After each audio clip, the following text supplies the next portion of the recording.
what else can you show me?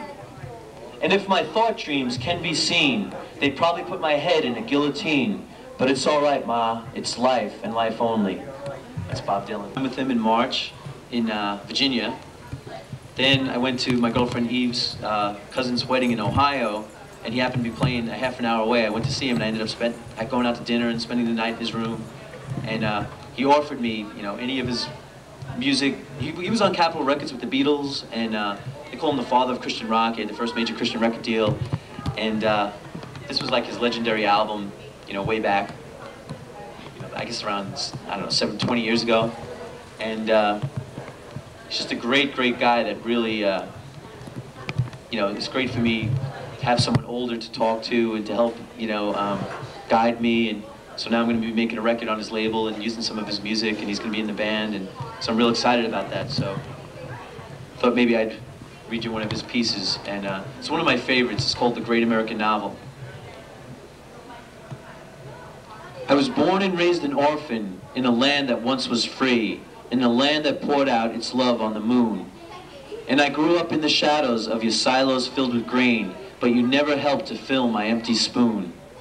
And when I was 10, you murdered law with courtroom politics, and you learned to make a lie sound just like truth. But I know you better now, and I don't fall for all your tricks, and you've lost the one advantage of my youth. Line 2, you kill a black man at midnight just for talking to your daughter. Then you make his wife your mistress, and you leave her without water. And the sheet you wear upon your face is the sheet your children sleep on. At every meal you say a prayer. You don't believe, but still you keep on. And your money says, in God we trust, but it's against the law to pray in school. You say we beat the Russians to the moon, and I say you starved your children to do it. You are far across the ocean in a war that's not your own. And while you're winning theirs, you're going to lose the one at home. Do you really think the only way to bring about the peace is to sacrifice your children and kill off all your enemies? The politicians all make speeches, while the newsmen all take notes, and they exaggerate the issues as they shove it down our throats. Is it really up to them whether this country sinks or floats?